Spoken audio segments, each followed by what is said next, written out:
रसूले अकरम, हे रसूले अकरम, हे रसूले अकरम। যে নামের প্রতি হরফে হরফে দ্বাদশীর চাঁদ হাসে, যে নামে দরুদ পড়লে হৃদয়ে স্বপ্নের কে আভাসে, যে নামের প্রতি হরফে হরফে দ্বাদশীর চাঁদ হাসে, যে নামে দরুদ পড়লে হৃদয়ে স্বপ্নের খেয়ে আভাসে, শিশির ভিজানো গোলাপের ঘ্রাণ বয়ে চলে অবিরাম। হে রসুলে আকরাম, হে রসুলে আকরাম। সুবহানাল্লাহ। যে নবীর শানে দরুদ পড়লে অন্তরটা শান্তিতে ভরে যায়। এজন্য সামনে রমজান, বেশি বেশি সে নবীর শানে দরুদ আমরা পড়ব। আল্লাহ পাক আমাদের সকলকে তৌফিক দান করুক। আমরা সকলে বলি আমিন। আমি কোরআন কারীম থেকে সূরা হুজরাতের একটি আয়াতের অল্প একটু তিলাওয়াত করেছি।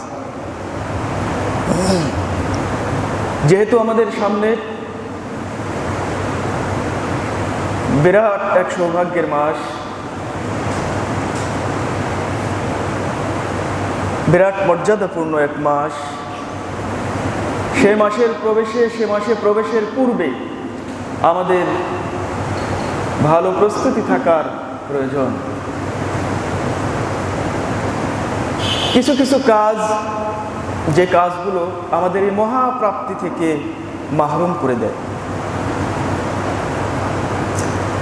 ইবলিসকে তো বেঁধে ফেলা হবে, এখন কি বাধা হয়েছে বলেন? এখন কি বাধা হয়েছে? এখনো কিন্তু বাধা হয়নি। আবার বাঁধলেও এক প্রকার ইবলিসকে বাধা হবে। আর ইবলিস কয় প্রকার? কয় প্রকার? দুই প্রকার। মিনাল জিন্নাতি ওয়ান নাস, জিনদের মধ্যে কিছু শয়তান, মানুষের মধ্যে কিছু শয়তান। জিনের মধ্যে যে শয়তানগুলো আছে এদেরকেও কি সবাইকে বাধা হবে? বড় বড় যারা নেতৃস্থানীয় যারা, এদেরকে বাধা হবে। আর চেলা চামুন্ডা যারা আছে এদেরকে কিন্তু বাধার প্রয়োজন নাই, বড় শয়তানকে বাধা হবে। যেহেতু আল্লাহ পাক রমজানকে মুমিনদের জন্য একটা বিশেষ ছাড়ের সুযোগ দিয়েছেন। বিশেষ ছাড় দেয় না?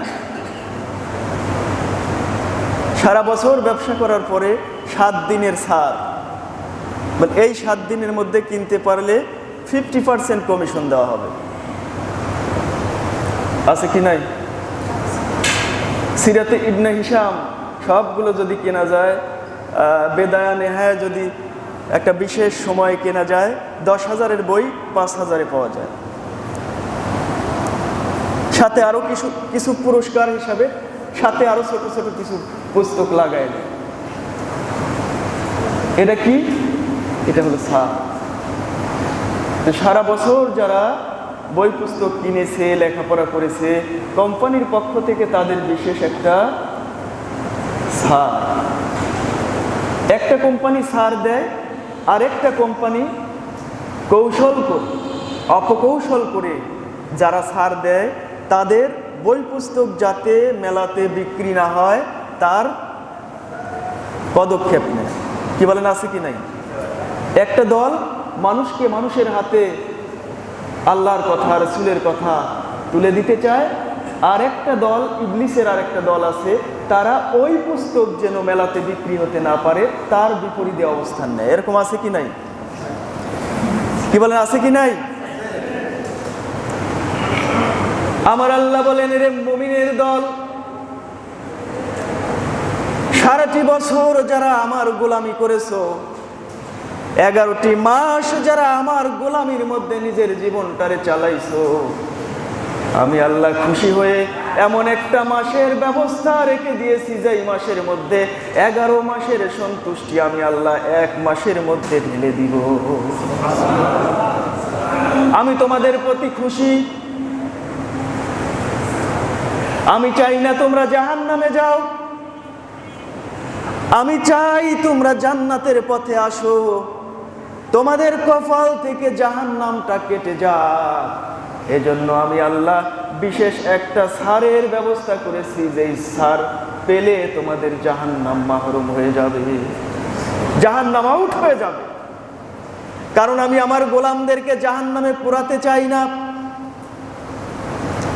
আমি বারবার তোমাদের দেখে দেখে বলি, রে গোলাম, ফাত্তাকুন নারাল্লাতী ওয়াকুদুহান নাস ওয়াল হিজারা, ওই জাহান্নাম থেকে ভয় করো, ওই জাহান্নাম থেকে বাঁচো, যেই জাহান্নাম আমি তোমাদের জন্য বানাই নাই, তোমাদের জন্য বানাই নাই। উইদ্দাত লিল কাফিরিন, যারা দিনে রাতে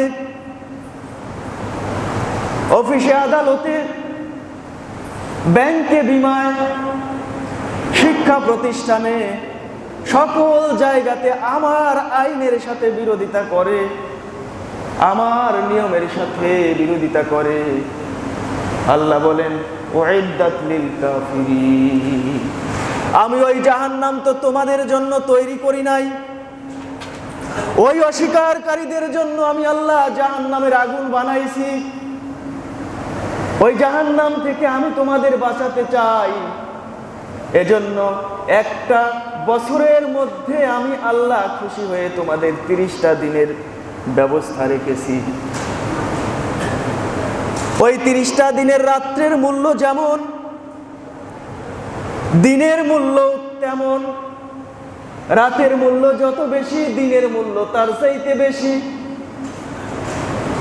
এমন ব্যবস্থা তোমাদের রেখেছি, ওই দিনগুলোর মধ্যে তুমি যা করবা আল্লাহকে খুশি করার জন্য, অন্য মাসের অন্য দিনগুলোতে করলে যতটা হবে তার চাইতে সর্বনিম্ন 70 থেকে 700 গুণ পর্যন্ত বাড়াইয়া দিব।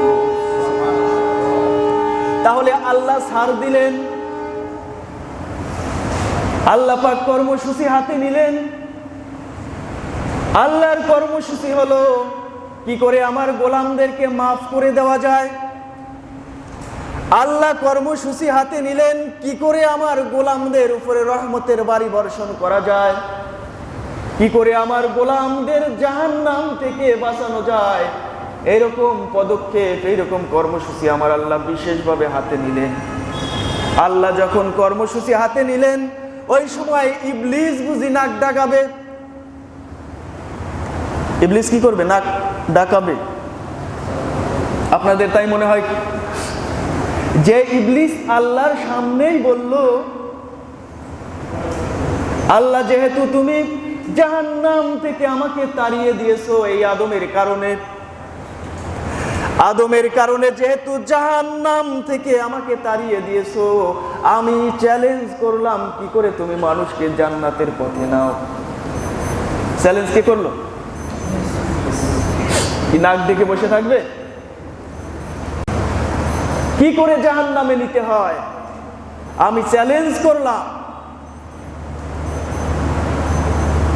কারণ আল্লাহ তো ভালো কাজ করে নাই। কার কথা? কার কথা? আল্লাহ ভালো কাজ করে নাই। কার কথা? বলে আনা খৈরুম মিনহু, আল্লাহর তো কোনো জ্ঞান বিবেকই নাই। নাউজুবিল্লাহ। আমি হলাম উত্তম, আমার কত মর্যাদা, আমার কত মূল্য। আল্লাহ কিনা বলে আমাকে বাদ দিয়ে আদম হলো শ্রেষ্ঠ। আল্লাহর তো জ্ঞানই নাই। নাউজুবিল্লাহ। আজকেও যারা ইবলিসের চেলা চামুন্ডা, একইভাবে বলে আল্লাহর বিধানগুলো তো বড় একচোখা, আল্লাহর আইনগুলো তো চলে না, আইন তো আমাদেরগুলোই ভালো। ইবলিস বলল, আল্লাহ তুমি আমারে শ্রেষ্ঠ না বলে কেন ইবলিসকে, আদমকে কেন তুমি শ্রেষ্ঠ বললা? তোমার তো জ্ঞান বুদ্ধি নাই। আজকেও যারা ইবলিসের অনুসরণ করে একইভাবে বলে আল্লাহর বিধানগুলো চলে না, আল্লাহর বিধানের চাইতে আমাদের বিধান অনেক ভালো। এই পৃথিবীতে শান্তি আনতে হলে, এই পৃথিবীতে অর্থনৈতিক সমৃদ্ধি আনতে হলে, এই পৃথিবীতে উৎকর্ষতা আনতে হলে, এই পৃথিবীর ডেভেলপমেন্ট আনতে হলে, উন্নতি করতে হলে আল্লাহর দেওয়া ওই 1500 বছরের আইন চলবে না। মানুষ যে সকল আইন তৈরি করে দিয়েছে ওই আইনগুলো আল্লাহর আইনের চাইতে ভালো। বলে এরকম বলে কি না? এরকম না বললে চলবে কেন? এটা বলেই তো আল্লাহর আইনের বিপরীতে ইবলিসের আইনটা চলে। যে ইবলিস আল্লাহকে বলল, মালিক তুমি ভুল করেছো, যেহেতু তুমি এই ভুল সিদ্ধান্ত নিয়েছো, তোমার গোলামেরা কি করে জান্নাতে যায় আমি ইবলিস বেঁচে থাকলে দেখে নিব। তবে আমি তোমার কাছে চাই আমাকে দিতে হবে। আনজিরনি ইলা ইয়াউমি ইউবাসুন, আমাকে সুযোগ করে দিতে হবে যাতে করে কিয়ামত পর্যন্ত আমি বেঁচে থাকতে পারি। আর তোমার গোলামদের শায়েস্তা করার ওই দায়িত্বটা আমার। তোমার কাছে শুধু একটা জিনিস চাই, তুমি আমাকে কিয়ামত পর্যন্ত বাঁচিয়ে রাখবা, আমাকে সম্পদ দিবা, সমৃদ্ধি দিবা, উন্নতি দিবা, সব কিছু দিয়ে আমাকে বাঁচিয়ে রাখবা। আল্লাহ বলেন, যা তুই ইবলিস যেহেতু আমার কাছে চেয়েছিস আমি আল্লাহ দিয়ে দিলাম, কিন্তু কিয়ামত পর্যন্ত আমার গোলামের দল যারা আমার হেদায়েতের অনুসরণ করবে, আমার কোরআনের পথে চলবে, তাদেরকে তুমি জাহান্নামের মধ্যে এক বিন্দু পরিমাণ নিতে পারবা না। ওদের জান্নাতে নেওয়ার দায়িত্ব আমার।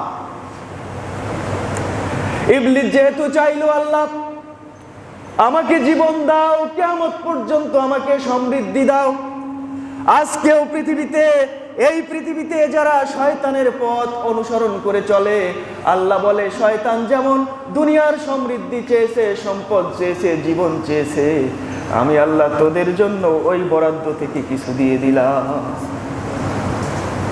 ইবলিসদের সম্পদ, ধন, ক্ষমতা, বাহাদুরি অভাব আছে? কি বলেন, অভাব আছে? আল্লাহ বলেন ওখান থেকে তোদেরকেও কিছু দিয়ে দিলাম, মূল্যহীন বস্তু তোদেরকেও কিছু দিয়ে দিলাম। তো আমি যেটি বলতেছিলাম, দেখুন প্রথমেই আল্লাহর সাথে চ্যালেঞ্জ করে এসেছি। আল্লাহ যখন আমাদের এই রহমতের মাসটা দিলেন, আল্লাহর কর্মসূচির কথা আমাদেরকে জানিয়ে দিলেন, ইবলিস কোনো কর্মসূচি ছাড়াই বসে থাকবে তা কি হয়? বিশ্বাস হয়? দেখেন বহুদিন পূর্ব থেকে ইবলিসের কর্মসূচি শুরু হয়ে গেছে। কি কর্মসূচি শুরু হয়ে গেছে? এখন থেকেই এবার রমজানে মহাসমারোহে শুভ মুক্তি পাবে অন্তর ভরা প্রেম। কি বলেন? এবার ঈদের মহাসমারোহে মুক্তি পাচ্ছে গলায় গলায় প্রেম। কি বলেন, আছে কি নাই? কত নাটক! ওই নাটকগুলো কি ঈদের 7 দিন আগে তৈরি করে? কি বলেন, 7 দিন আগে কি তৈরি করে? নাকি 6 মাস আগে থেকেই শুরু হয়ে গেছে? ইবলিসের কর্মসূচি চলছে। কে কত শয়তানি করতে পারে তার পদক্ষেপ মজবুত ভাবে চলছে। আল্লাহ তো আটকিয়ে রাখবেন ইবলিসের সর্দারদের। মানুষ শয়তান খোলা, ছোট ছোট ইবলিস খোলা। ঠিক কিনা? বলেন ঠিক কিনা? এজন্য মুমিনদের তার বিপরীতে কর্মসূচি হাতে যদি না নিতে পারি, মুমিনেরা যদি এর বিপরীতে নতুন নতুন কর্মসূচি হাতে নিতে না পারে, তাহলে প্রাপ্তি কি হয়ে যাবে? মিসমার হয়ে যাবে, প্রাপ্তি শেষ হয়ে যাবে। এজন্য রমজান যেহেতু কোরআন নাজিলের মাস, কোরআনের মাস, সবচেয়ে বড় পদক্ষেপ যেটা আমাদের, কর্মসূচি যেটা আমাদের, সেটা হলো আমরা আমাদের জীবনটাকে কোরআনের সাথে জুড়ে দেব। কি বলেন, রাজি আছেন তো? রাজি আছেন? বেশি বেশি কি পড়তে হবে রমজানে? কোরআন তিলাওয়াতটা বেশি বেশি করবেন। মায়েরা তো কোরআন মসজিদে পাঠায় দেয়, মাদেরকে বলবেন এত বেশি ইফতারি তৈরি করার প্রয়োজন নাই, একটা খেজুর, কিছু ছোলা, কিছু মুড়ি হলেই ইফতারি হয়ে যাবে।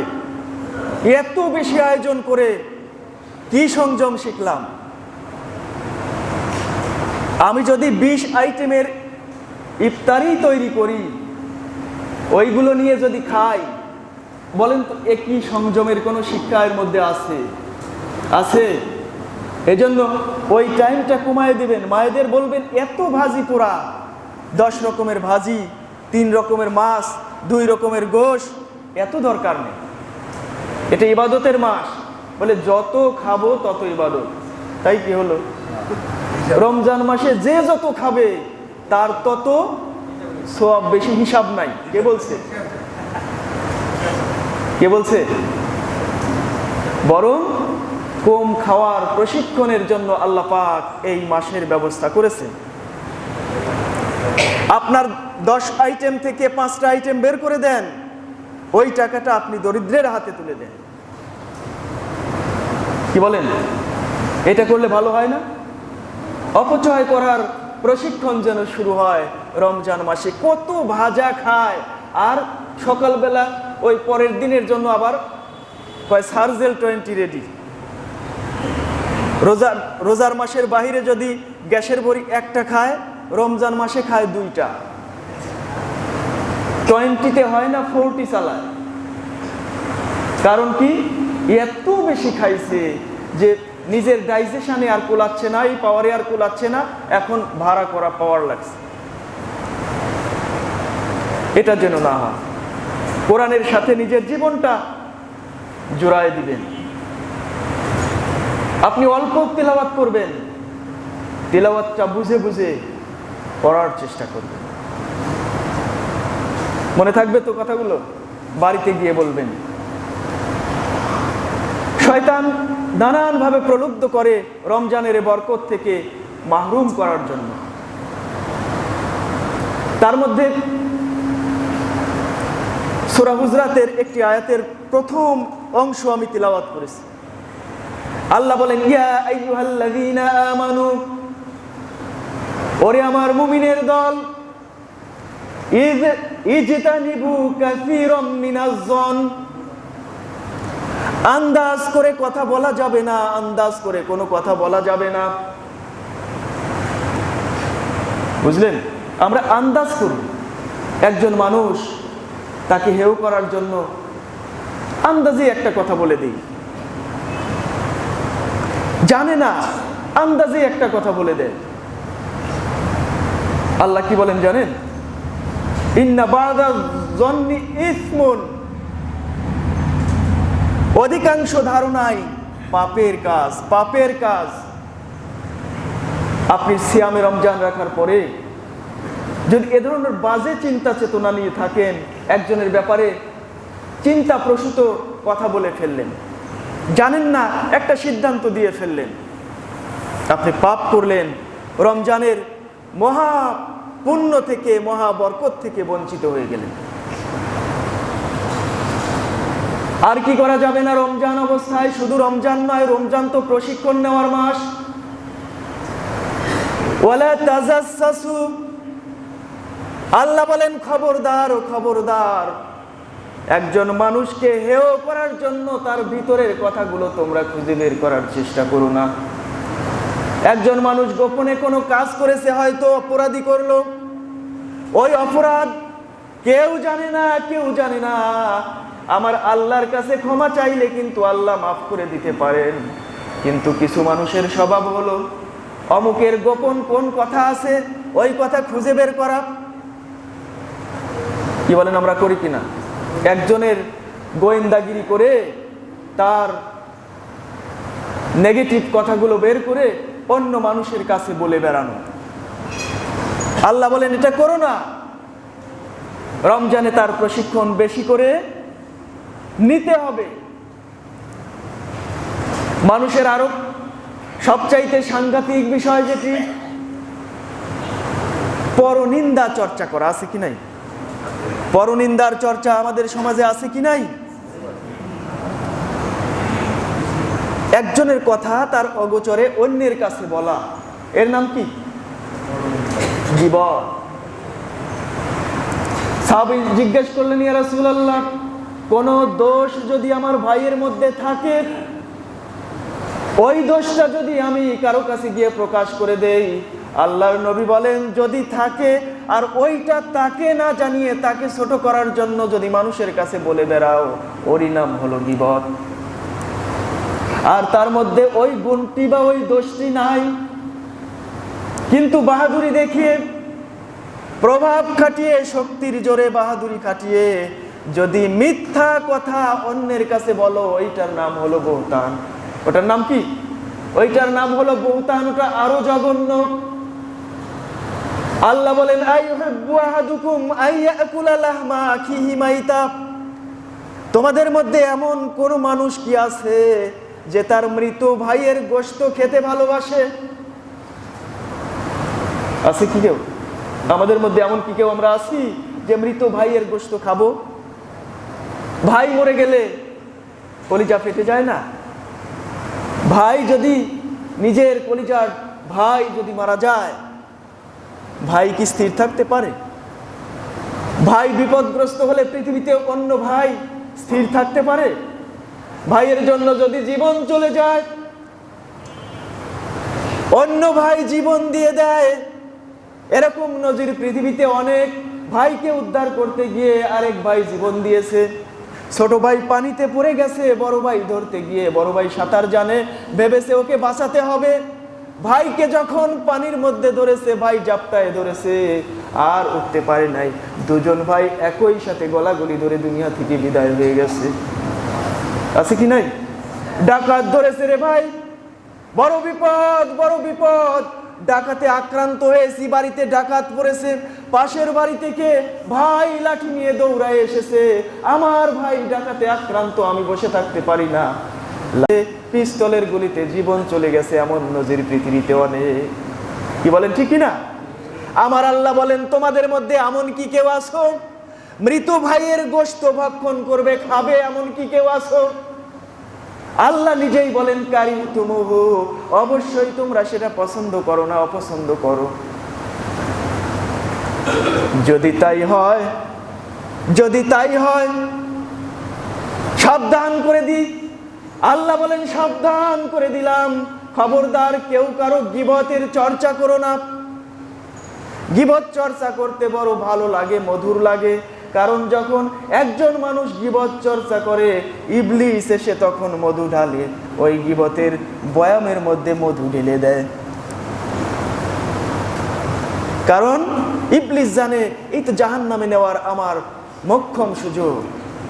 এত মনোরম কথা, এত মধুর কথা যে শুনতেও ভালো লাগে, আবার ওইটা অপরের কাছে বলতেও ভালো লাগে। বলেন, এইটা আমাদের স্বভাব কিনা?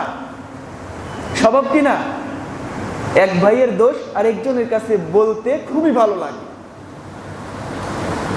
আপনি যার কাছে বললেন, ওই ব্যক্তি যে আপনার দোষ আরো একজনের কাছে বলে না, এর কি গ্যারান্টি আছে? বলেন, গ্যারান্টি আছে? এজন্য পরনিন্দার চর্চা থেকে রমজানে প্রশিক্ষণ নেবেন।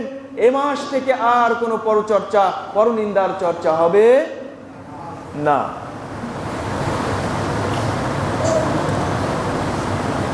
বিড়ি সিগারেট খান অনেকেই, আছেন না নাই? আছে না নাই? অনেকেই আছেন এখন বেশি করে খেয়ে নিচ্ছে যে আর তো খাওয়া যাবে না, আচ্ছা মতো খায়।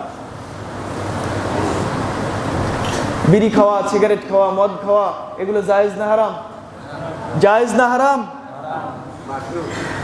কি এগুলো কি হারাম? এগুলো ছেড়ে দিবেন। এই রমজানে নিজেকে তৈরি করে ফেলবেন, আল্লাহকে বলবেন, মালিক তোমার দরবারে ধরা দিলাম, ইবলিস যেন আর আমাদের বিপদগামী করে জাহান্নামে নিতে না পারে। যে দুর্গন্ধ নিয়ে মসজিদে প্রবেশ করা নিষেধ, সেটা খাওয়া জায়েজ হয় কি করে? কি বলেন?